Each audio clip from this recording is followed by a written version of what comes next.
பிசாசு சொல்லுது.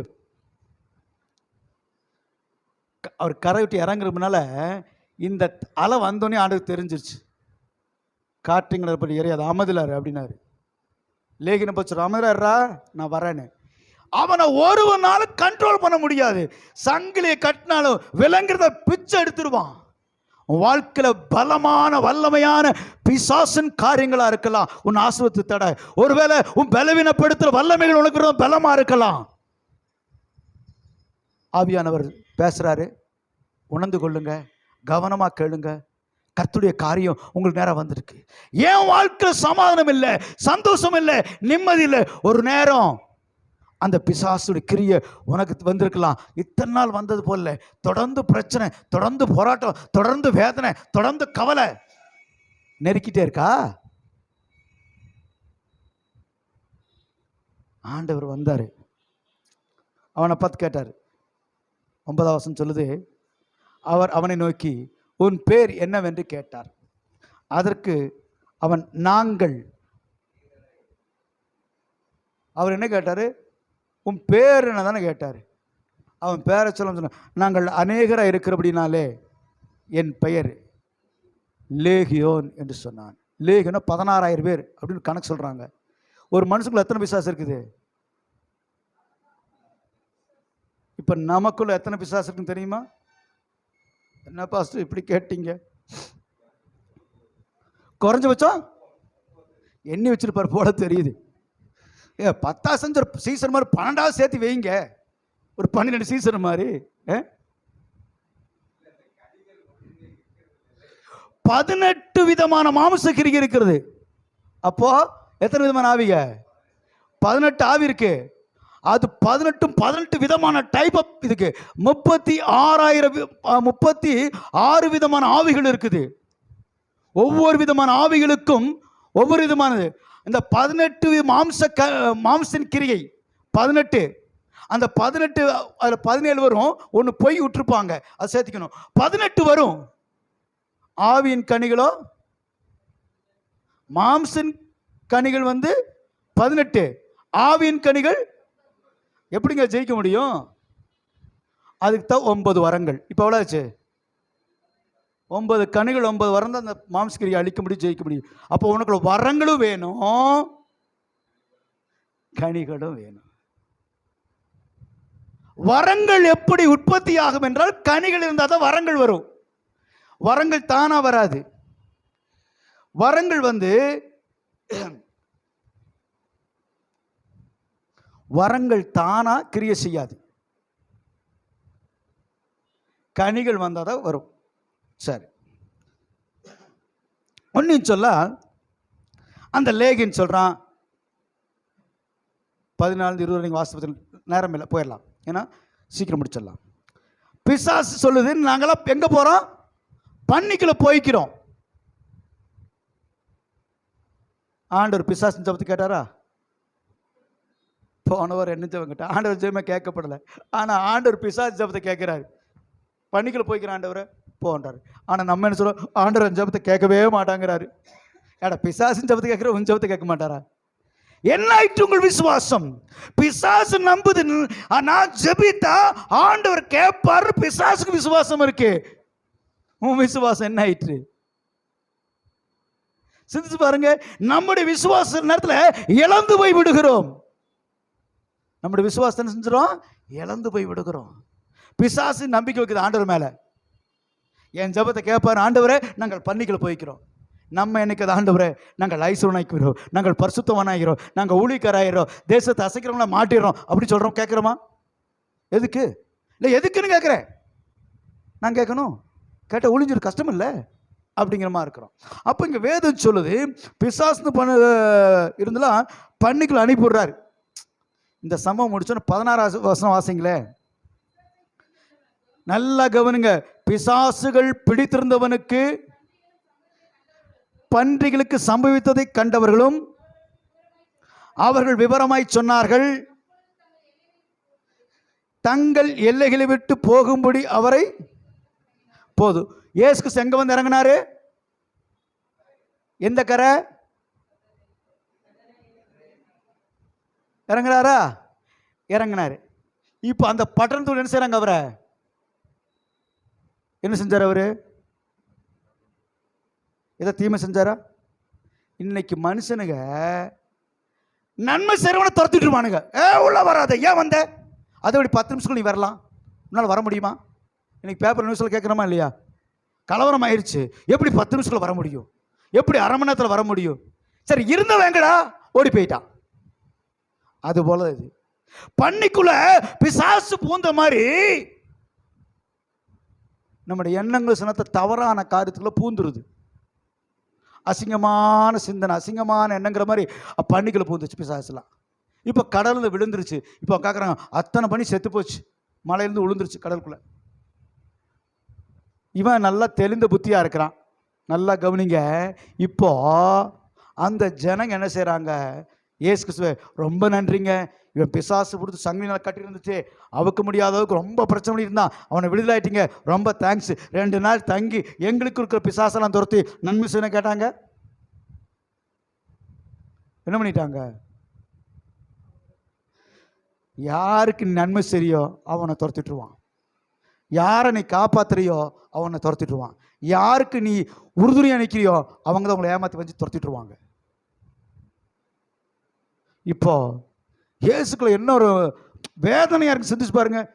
நான் என்னடா அப்படி பண்ணிட்டேன், ஒரு நல்லதான செஞ்சேன், பண்ணியெல்லாம் போயிடுச்சுல்ல. புரியுதா உங்களுக்கு சொல்றது? பண்ணியெல்லாம் அவனுக்கு நஷ்டமாயிருச்சு, அதனால அங்கே போகும்படி சொன்னாங்கன்னு சொல்லி பார்க்கிறோம். அப்புறம்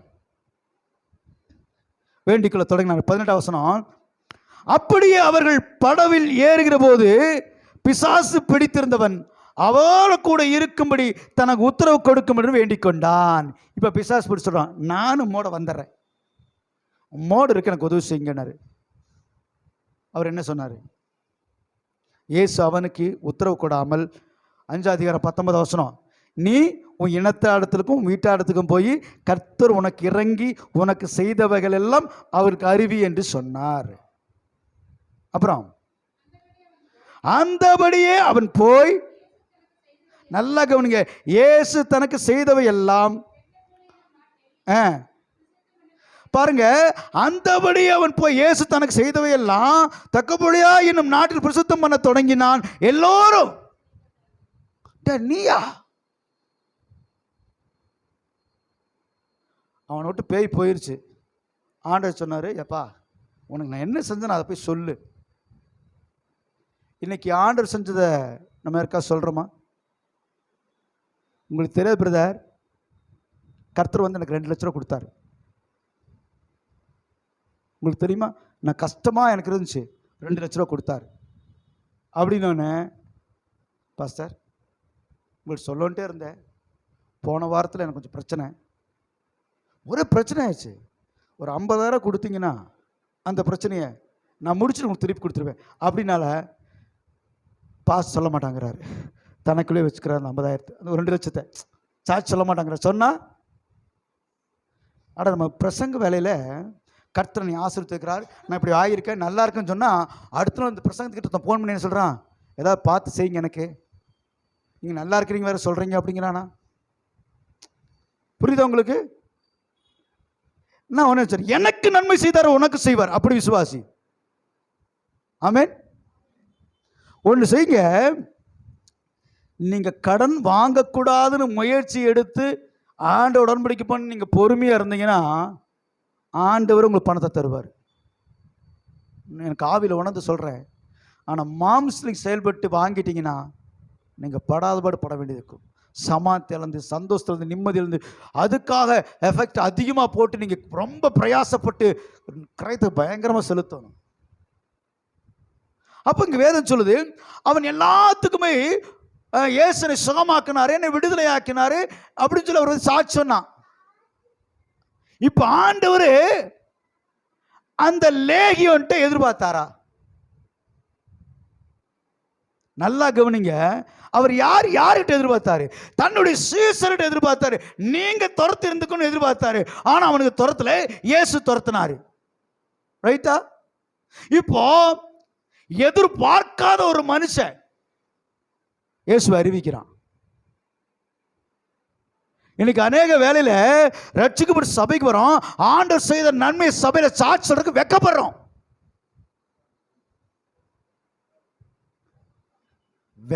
நீ செஞ்ச பாவத்தை வெக்கப்படாம சொல்ற,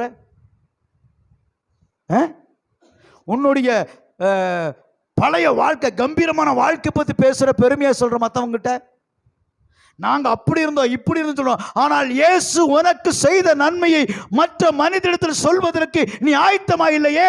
என் தேவன் நீ சொல்லும்படி அதை எதிர்பார்க்கிறார்.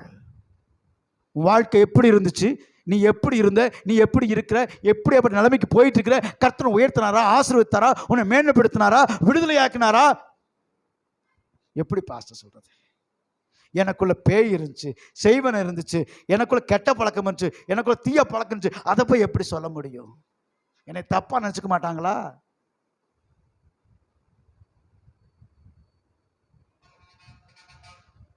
இப்ப இயேசு நாமத்தை உயர்த்தல, உன்னை உயர்த்த பார்க்கிற, உன்னுடைய இமேஜ் டேமேஜ் ஆயிடக்கூடாதுன்னு பார்க்கிற. ஆகியால் கர்த்தரை ஆசிரிக்க மாட்டாங்கிறாரு. கர்த்தருடைய ஆசனை நோக்கி கடந்து வர மாட்டுது. ஏன்னா உனக்கு அந்த விசுவாசம் இல்லை.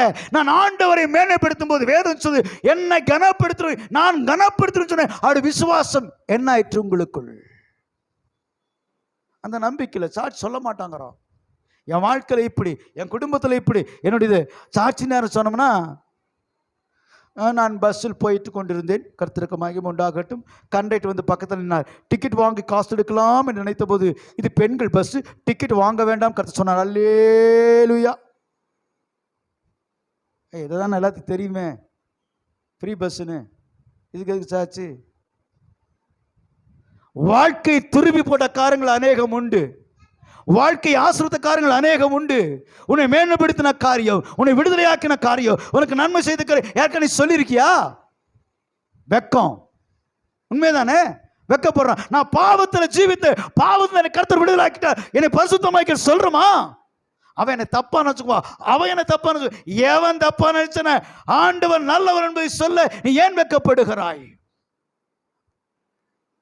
33 வயசு நினைக்கிறேன், அமெரிக்கா சார்லஸ் துப்பாக்கியில் சுட்டாங்க.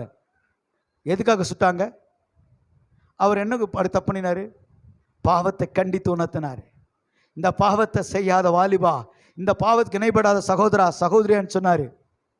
போட்டு சுட்டுட்டாங்க, செத்தும் போயிட்டாரு. சிந்திச்சு பாருங்க. அவருடைய மனைவி வந்து பார்த்த குழந்தை, கை குழந்தை ஒரு குழந்தை, சின்ன குழந்தை ஒன்று. கேட்கறக்கே யோசி பாருங்க. கை குழந்தை வச்சிருக்கிறாங்க. அந்த சார்லஸ் அப்படிங்கிறதானே, சார்லி கிரிக் அவர் பேரு. அவருடைய மனைவி ஒரு சின்ன குழந்தை வச்சுக்கிறாங்க, மார்போடு அணைத்துக்கிற மாதிரி. இன்னொரு குழந்தை, சின்ன குழந்தை. இந்த 2 குழந்தை தான் இருக்குது. இப்போ அந்த அம்மாவோட வாழ்வாதாரம் என்ன, எதிர்காலம் என்னன்னு சொல்ல முடியாது. தன் கணவன் காப்பாற்ற வச்சான், அவரை சுட்டு போட்டாங்க. அந்த அம்மா, பிதாவே இவர்களை மன்னியும், இவர்கள் செய்கிறது என்னதென்று அறியாது இருக்கிறார்கள் என்று சொன்னார். என்ன பரிசுத்தம்! நமக்கு அந்த மனசு வருமா? என் கணவரை திட்டாங்க, என் பொண்டாடி திட்டாங்க, அவனை வெட்டிட்டாங்க மறுவேளை. கேட்ட நம்ம தான் கிறிஸ்தவங்க. ஏன் கிறிஸ்தவம் வளரல, எழுப்புதல் வரல? ஏன் தெரியுதா? இன்னும் மாம்சம் அழியவில்லை, ஆவிக்குரிய காரியத்தில் பலப்பட முடியல, இன்னும் மாம்சம் தலைக்கிறது, இன்னும் நம்ம கோபம் நம்மளை விட்டு போகல, இன்னும் பகை நம்மளை விட்டு போகல, இன்னும் விரோதம் நம்மளை விட்டு போகல, இன்னும் வைராக்கியம் நம்மளை விட்டு போகல.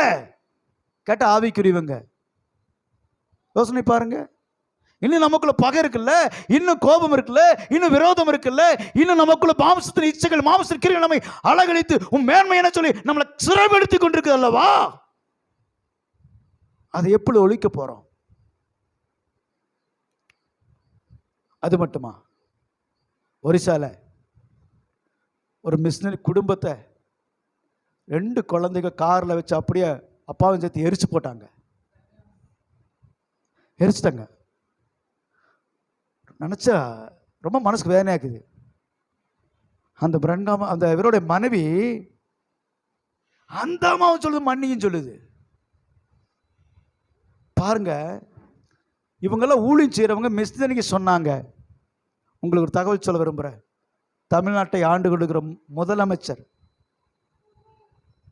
தப்பு செஞ்சவங்களை தண்டி நினைவர் சொல்லவே கிடையாது. தன்னை திட்டினவனை தண்டிக்கல, தன்னை அவமானப்படுத்தினவனை, கேவலப்படுத்தின, தூஷணமா பேசினவனை கர்த்தருடைய நியாயத்தீர்ப்பு இறங்கியிருக்குது. என்னென்னவோ பேசுறாங்க அவரை. ஆனா அவர் இந்து ஒரு கடவுளே இல்லைங்கிற ஒரு தலைவர். யோசனை பாருங்க. அவர் பொறுமையா எல்லாம் சமானமாக செய்வோம், அமைதியாக போவோம், கம்ப்ளைண்ட்டில் கவர்மெண்ட் சட்டமெல்லாம் பார்த்துக்கும், நம்ம சட்டப்படி போகலாம். ஒரு ஒரு எவ்வளோ பொறுமை, தாழ்மை. இப்போ என்ன திட்டிருந்தாங்கன்னு வச்சுங்க, ஆண்டவரே அவனை கொன்னு முடியறன்னு ஜெபிக்கிறேன், அவனை உயிரை எடுக்கும்படி ஜெபிக்கிறேன், அவனுக்கு ஏதாவது பனிஷ்மெண்ட் கொடுங்க ஆண்டவரை ஜெபிப்போம். இல்லைன்னா ஏதோ முயற்சி பண்ணுவோம். யாரு நல்லவங்க? இந்து கடவுள் இல்லை மறுப்பாளர்கள், இறை மறுப்பாளர்கள். நீதியா இருக்கிறாரு, நாணமா இருக்கிறாங்க. வேதம் சொல்லுகிறது, உலக மனிதத்தில் நாணத்தை கற்றுக்கொள். உலக மனுஷத்துல பாரியா அவன் எவ்வளவு நாணமா இருக்கிறான்னு. நமக்கு அந்த நாணம் இல்லை. உன்ட கர்த்தர் நாணம் எதிர்பார்க்கிறார். உலகத்தின் நாணத்தை பார்க்கலும் வேறு நாணத்தை எதிர்பார்க்கிறார். அவர் எவ்வளவு கருத்தை எதிர்பார்க்கிறார் பாருங்க உங்ககிட்ட. இப்போ அவன் என்ன பண்ணான்? அந்த லேகியோன் ஜனங்களுக்கு சாட்சி அறிவிச்சான். பல வருஷம் ஆயிடுச்சு. இப்போ மார்க் 6ஆம் அதிகாரத்தில் 53வது வசனத்திலிருந்து 56 வசனம் போ. அவர்கள் கடலை கடந்து கனதேசத் என்னும் நாட்டிற்கு வந்து கரைபிடித்தார்கள். முதல் எங்க போனாங்க? எங்கிருந்து போனாங்க? அங்கிருந்தா திரும்பி போனாங்க. பல வருஷங்கள் சரி செய்றாங்க, அதே இடத்துக்கு திரும்பி வராங்க. அவர்கள் படவிழுந்து இறங்கிய உடனே ஜனங்கள் அவரை அறிந்து, நல்லா நில்லுங்க, இந்த 2ஆம் வசனத்தில், அந்த 54ஆம் வசனத்தில் அவர்கள் படங்கள் இறங்கின உடனே ஜனங்கள் அப்படின்னு என்ன அர்த்தம்? அந்த லேகின் சுத்தமாக்கினவர் தானே இவரு. எங்க வந்திருக்கிறாரு? லேகின் உள்ள துரத்து உள்ள அந்த படத்துக்கு வந்திருக்கிறாரு. நல்லா கவனிங்க. அந்த சுற்றுப்புறம் எங்கு ஓடி திருந்து பிரியாளிகளை படுக்கையில் கிடத்தி அவர் போனவர் சரியாக்கினவர் வந்துட்டார் என்று கேள்விப்பட்ட இடங்களை சுமந்து கொண்டு வந்தார்கள். அல்லாமலும் அவர் பிரவேசித்த கிராமங்கள், பட்டணங்கள், நாடுகள் எவைகளோ அவைகள் சந்த வெளிகள் வியாதிஸ்தரை வைத்து அவருடைய வஸ்திரத்தின் ஓரத்தையில் தொடும்படி. அட வஸ்திரத்தை மட்டும் தொடுங்கயா, நீங்க ஒன்னும் சொல்ல வேண்டாயா? யார் செஞ்ச வேலை இதெல்லாம்? இத்தனை ஜனங்க மனம் திரும்புற காரணம் என்ன? அட பேய் பிடிச்சவன் திருந்தி ஆயிட்டாயா? நீ நல்லாதான் இருக்கிற உன்ட்டு எதிர்பார்க்கிறாரு. அவர் உன்ட்டு எதிர்பார்க்கிறாரு. பேய் பிடிச்சவன் மனம் திரும்பி ஆண்டவரை பத்தி சொல்லி ஒரு பட்டணத்தை திருப்பி வச்சிருக்கிறான். அவர் திரும்பி வந்த உடனே அவர் அடையாளம் கண்டுபிடிச்சிட்டாங்க. இவர் தான் அந்த லேகியனை சுகமாக்கினவரு. ஓடுற பட்டணத்துல எல்லா வியாதிசரும் கொண்டு வாங்க. ஒருவனும் அவனை அடக்க கூடாதவர் இருந்தார்கள். இப்ப அவன் எல்லாத்தையும் அடக்கிட்டான் அன்பினால, இயேசுவின் அன்பினால. உனக்குள் இயேசு வந்திருக்கிறாருன்னு உன் பக்கத்து வீட்டுக்காரன் கேள்விப்பட்டிருக்கிறானா? ரட்சிக்கப்பட்டு இத்தனை வருஷமாச்சு, நீ கனி கொடுப்பேன்னு எதிர்பார்த்தாரு, சுத்தப்படுத்தினாரு, மிகுந்த கனி கொடுக்கும்படி சுத்தப்படுத்தினாரு. ஒரு ஆத்துமா உன்னால ஒரு ஆத்துமா கொண்டு வர முடியல. உன் ஆசீர்வாதம் குறைஞ்சிடக்கூடாதுன்னு கேட்கிற, உன் எதிர்காலம் போயிடக்கூடாதுன்னு கேட்கிற. ஒரு ஆத்துமா ஆண்டவர் எனக்கு தாங்கன்னு கேட்டியா? ஆண்டவர் சமத்துல என் நிமித்த சபைக்கு ஒரு ஆத்துமா மாசத்துக்கு ஒருத்தனை கொண்டு போனா போதும் ஆண்டவரை அப்படின்னு சொல்லி ஒரு ஆத்துமா சபை கொண்டு வந்தியா? அவர் எதிர்பார்க்கிறார். நம்மள்ட்ட ஆண்டவர் எதிர்பார்க்கிற ஒரு காரியம் பாருங்க எப்படி. இத்தனை நேரம் அந்த லேகின்ட்டு அவர் எதிர்பார்க்கல. நல்லா தெரிஞ்சுங்க, எதிர்பார்க்காதவன் செய்து விட்டான், எதிர்பார்த்தவன் கைவிட்டு விட்டான். என்ன வலி, என்ன வேதனை, என்ன சஞ்சலம் யோசனை பாருங்க. உன்னை நம்பினார்ல அவரு, நம்பிதானே ஜீவனை விட்டாரு. அந்த லேகியனுக்கு கூட ஜீவனை விடலைங்க அவரு. ஏன்னா அவனை முதல்ல உயிரோடு இருக்கும்போது பண்ணிட்டாரு. ஆனா நீ யார் பிறக்கிறதுக்கு முன்னால் அவர் ஜீவனை விட்டார். 2000 வருடங்களுக்கு முன்பாக உனக்கு எனக்கு ஜீவனை கொடுத்துக்கிற நம்புறாரு. என் பிள்ளை வருவான், என்னோட காரியத்தை செய்வான், என் பிள்ளை வருவான், பரிசுத்தமாகவான், என் பிள்ளைகள் ஆசீர்வாதமா இருப்பாங்க, பிசாசை இவங்க துரத்துவாங்க. இன்னைக்கு அநேகர் என்ன செஞ்சுருக்கிறோம், நம்ம அடிப்பு அடுத்தவங்க தலை கொடுத்துருக்குறோம். இன்னும் வியாதி சபையை விட்டு வெளியே போகல, இன்னும் வியாதிதாக சபையில் வியாதியா இருக்கிறோம். வைத்தியரே உன்னை நீ குணப்படுத்துங்கிறாரு. இன்னும் நம்ம வியாதியில தான் இருக்கிறோம், இன்னும் பாவத்தில் தான் இருக்கிறோம், இன்னும் பிசாசின் கருத்தில் இருக்கிறோம், இன்னும் மாம்சகிரிக்கும். ஆனா ரட்சிக்கப்படும் என்று நம்மளெல்லாம் மார்த்தட்டி கொள்ளுகிறோம். பொய்யான கிறிஸ்தவம். தேசத்துள் எழுப்புதல் இல்லை, எழுப்புதல் வரல. காரணம் 1000 காரணம், 1000 பொய்கள். சபைக்கு வர முடியல 1000 காரணம் சொல்றோமா இல்லையா? பாஸ்டர் கோவிச்சுக்குவாரு, பேசும்போது ஜெபம் இருப்போம், சீக்கிரம் முடிக்க மாட்டாங்கிறாரு. அல்லேலூயா, ஸ்தோத்திரம். மணி ஆயிட்டு இருக்குது, சில மனசுக்குள்ள ஓடுமா இல்லையா? எல்லாவற்றையும் காண்கிறார். அவருடைய எதிர்பார்க்கிறார். நீ இன்னைக்கு மனம் திரும்பிடுவே, இன்னைக்கு குணப்பட்டுருவே, உன்னால ஒரு ஆத்மா வரும், நீ சத்தியத்தை சொல்லுவே, நீ சாட்சியை வாழ்வே, நீ பரிசுத்தமா, நீ ஆசீர்வாதமா இருப்ப, நீ குணமா இருப்ப, நீ சுகமா இருப்ப, நீ சுகமாக்கிடுவே, நீ விடுதலை ஆக்கிடுவே, நீ பேய் துரத்திடுவே, நீ பிசாசு துரத்திடுவே, தேவனுடைய கருத்தை எடுத்து அறிவிப்ப, நீ தேவனுடைய பணிகள் சருக்கு ஆயத்தமா இருப்ப. ஒரு எதிர்பார்ப்பு தேவனிடத்தில் இருக்குது. அந்த எதிர்பார்ப்பை தான் ஆவியானவர் இந்த காலையில் இந்த முதல் மாதத்தில் உங்களோடு பேசி கொண்டிருக்கிறார். இந்த 10ஆம் மாசத்துல அவர் உங்களோட பேசுறாரு. அவருக்கு ஒரு எதிர்பார்ப்பு உண்டு. உன்னால ஏதோ செய்ய முடியும், உன்னால முடியும் என்று அவர் உண்மையில நம்பிக்கை வச்சிருக்கிறாரு. என்ன வேணா பிரசங்கம் பண்ணிக்கங்க பாஸ்டர், அவர் எதிர்பார்ப்பாருங்க. எங்கிட்ட இருக்கணும் இல்ல, அவர் எதிர்பார்ப்பார். நான் செய்யணும் இல்ல, அவர் எதிர்பார்ப்பாரு. நான் ஏன் செய்யணும்? அவர் எதிர்பார்ப்பார். நான் ஏன் வேணும்? பிரச்சனை தலைக்கு மேல வந்தோன்னு ஐயா நான் பாவின்னு அழுகிறது. அவர் என்னடா இவனோட ஒரு பிரச்சனையா போச்சு, பாவிங்கிறானே மன்னிக்கிறார். நியாயாதிபதி காலங்களிலே ஜனங்கள் சீர்கெட்டு போகும்போது ஒவ்வொரு நியாயாதிபதி எழுந்து அந்த ஜனங்களை சீர்படுத்துவது வழக்கம். இன்றைக்கும் ஆவியானவர் நியாயாதிபதியா இருக்கிறங்காட்டி அவங்களெல்லாம் மன்னிச்சுக்கிட்டே இருக்கிறார். மன்னிப்பு கேட்டா நியாயாதிபதி புஸ்தகம் படிப்புனா ஒரு நியாயாதிபதி எழுப்பி நியாயந்திருப்பான், அவன் செத்ததுக்கு அப்புறம் வழிவரி போயிடுவானுங்க. மறுபடியும் ஒரு நியாயாதிபதி எழுப்புவார், அவர் வந்து நிற்பார், அவர் செத்ததுக்கு அப்புறம் மனித வரி போயிடுவானுங்க. சில நியாயாதிபதிகள் அவனுங்களை வழி தப்பி நடத்திடுவானுங்க, சில நியாயாதிபதிகள் சத்தியத்துக்குள்ள சரியா நிற்பாங்க. இப்போ கர்த்தர் அந்த வேலை நம்ம கையில் கொடுத்துருக்கிறாரு.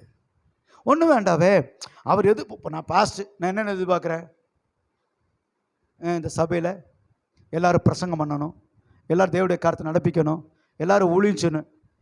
யாருக்கெல்லாம் ஊழிய பாரம் இருக்கு? எத்தனை பேர் ஊழியன்னு விரும்புறீங்க? 1 2 3 4 5 அவ்வளோதானா? கையை தூக்குவேனா நான்? இன்னைக்கு மதியானம் உங்களெல்லாம் கூப்பிட்டு ஹோட்டலுக்கு போகலான் இருக்கிறேன். எத்தனை பேர் வரீங்க? நான் தூக்க மாட்டேன் பாஸ்டர், நீங்கள் அடையாளம் பார்த்துட்டீங்க. அப்படி நான் தூக்கலங்கிறது பார்த்துட்டு தான் அப்படி சொல்கிறீங்க, எனக்கு தெரியுது.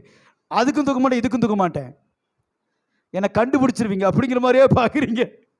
எனக்கு அன்பானவர்களே, ஊழியம் சேர்க்கிறது நம்ம அடையாளம். அடுத்த வாரம் சபை வந்து கூட்டணும். என்னது கொடிக்கம்ப இறங்கிருச்சு, அவ்வளோதான் உங்கள் விசுவாசம். உங்கள் விசுவாசம் எங்கேயே போயிட்டு பாருங்க. ஒரு ஊழியக்காரன் எனக்கு ஒரு எதிர்பார்ப்பு இருக்கும், இவங்க இதை செஞ்சால் நல்லாயிருக்கும், இவங்க இதை நல்லாயிருக்கும் செஞ்சு எதிர்ப்போம். அப்போது ஒரு மனுஷனுக்குள்ள எதிர்பார்ப்பு. நீங்களும் நினைப்பீங்க பாஸ்ட் இப்படி ஜாம நல்லாயிருக்கும், இப்படி ஜாடையை திட்டம். நான் பேசுகிற சில ஜாடையை பேசுகிறாங்கிறானுங்க. எங்கே போய் ஜாடை பண்ணுறக்கு? என் பொழப்பே இதுதான். இப்படி சொல்லும்போது வேதாகமம் நமக்கு என்ன சொல்லுதுன்னா, இயேசு அந்த காற்றையும் கடலையும் பகுத்தறிந்தது போல நீங்கள் ஆவிக்குறிகளா இருந்து, இந்த வசனம் எனக்கு தான் வருது, இந்த வார்த்தை எனக்கு தான் வருது, இந்த எச்சரிப்பு எனக்கு தான் வருது, இந்த ஆசீர்வாதம் எனக்கு தான் வருது, இந்த தேவனுடைய வார்த்தை எனக்கு நேரம் வருதுன்னு நீங்கள் எப்பொழுது கீழ்ப்படிந்து தேவனுடைய வார்த்தையை ஏற்றுக்கொள்ளுகிறீர்களோ, அதை விட வேற பலி இல்லை, காணிக்கை இல்லை. அது இன்னைக்கு சங்கீதமே. ரைட்? செவி கொடுப்பது உத்தமம். நீ என்ன பலி செலுத்தலாம், என்ன லட்சக்கணக்காக காணி கொடுத்து கர்த்தர் கீழ்ப்படியாம அவர் வார்த்தைக்கு செவி கொடுக்கலன்னா, உன் ஆசீர்வாதமெல்லாம் செப்டிக் டேங்க்ல போட்ட மாதிரி, அசுத்தத்தில் போட்ட மாதிரி, அது பாஸ்ட் கொடுத்த மாதிரியே தேவசபை கொடுத்த மாதிரி ஆகாது. அப்படியே கொடுத்தா நான் நல்லா இருப்பேன், நீ நல்லா இருக்க மாட்டேன். மனம் திரும்பாமல் கொடுக்கிற காணிக்கைக்கு ஆசீர்வாதம் வராது. இதெல்லாம் தெரியும் பாஸ்டர், அதான் காணிக்கை கொடுக்கறது இல்லை. அடப்பாவிகளா, இப்படி பேசினாலும் அப்படி போறீங்க, அப்படி போனா இப்படி வரீங்கிற மாதிரி. நீங்க கொடுக்கிற ஒவ்வொரு காணியும் உங்க ரத்தம் என்பதை நான் தேவ சபையில் அறிக்கையிடுகிறேன். உங்க வேர்வை, உங்க ரத்தம் ஒன்றும் வெறுமையான செலவழிக்க விரும்புறதில்லை. ஆகிய நான் கண்பானவர்களே, இயேசு ஒரு மனிதனுக்காய் ஜீவனை கொடுக்குற, உலகம் பொறுத்துக்கு ரத்தம் கொடுத்தவர்.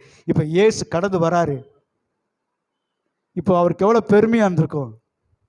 அந்த லேகின் ஓடி வந்திருப்பான், தகப்பனே நீ சொன்னபடி அறிவித்தேன், நீ சொன்னபடி நான் செய்தேன். ஒப்பு கொடுத்தானா? நீங்களும் அப்படி தேவனுக்கு உங்கள் வாழ்க்கையை ஒப்பு கொடுங்க. உங்கள் பகுதி ஆண்டவருக்கா திருப்புங்க. உங்கள் பக்கத்து வீட்டுக்காரனுக்கு, உங்கள் நண்பருக்கே சொல்லுங்க, அவன் ஏற்றுக்கொள்ள போக சொல்லுங்க. அவனை கவலையப்படாதீங்க, அவன் நரகத்துக்கு போயிடக்கூடாது, அவன் மேலே அக்கறை எடுத்துக்கொள்ளுங்க. அவனுக்காக சத்தியம் சொல்லுங்க. அவன் சத்தியம் சொன்னால் என்னை தப்பாக நினச்சிக்குவான். ஏன் நீ கண்டதெல்லாம் காட்டுற? உனக்கு தெரியுமா? இந்த லேடிஸ் நைட்டி வாங்கினா பக்கத்தில் காட்டுவாங்க, பாருங்கக்கா இந்த நைட்டி வாங்கியிருக்கிறேன், இந்த சுடிதார் வாங்கியிருக்கிறேன், இந்த செப்பலை வாங்கியிருக்கேன், இந்த கொலுசை காட்டினியா? இயேசுவை வாங்கியிருக்கிறேன், இயேசுவை விடுவிப்பார், இயேசு ரட்சிப்பார் சொன்னியா? சொல்ல. ஆம்பளைகள் அப்படித்தான், மிடுக்கா ட்ரெஸ் போட்டு மிடுக்கா வண்டி, புது வண்டி வாங்கி வண்டி மேலே சாஞ்சு அப்படி ஒரு செல்ஃபி அடித்து போடுறது. எங்கே கையில் பைபிள் பிடிச்சி சுவிசேஷம் அறிவிக்கிற மாதிரி போட்டியா? போடல. தூக்கம் கண்ணை சொக்குது, பிச்சு போடும் பிச்சு. என்ன பேசினா கவனிப்பேன். நல்லா இருக்கணும் ஆவிக்குறிக்காரங்க. அதனால தயவு செய்து கர்த்தர் சொல்றார், நீங்கள் எதிர்பார்த்த நினைவுகளை, இப்ப அவர் எதிர்பார்க்க நினைவுகளை நம்ம அறிந்து அவர்கிட்ட ஒப்பு கொடுக்கணுமா இல்லையா? அப்ப ஆண்டு ஒப்பு கொடுப்போம். ஆண்டவரே, நீர் எதிர்பார்க்கிற காரியம் எண்ணத்தில் உண்டாக முடியும், என்னை ஒப்பு கொடுக்குன்னு சொல்லி ஒப்பு கொடுப்போம். கர்த்தர் பெரிய காரியம் செய்வார்.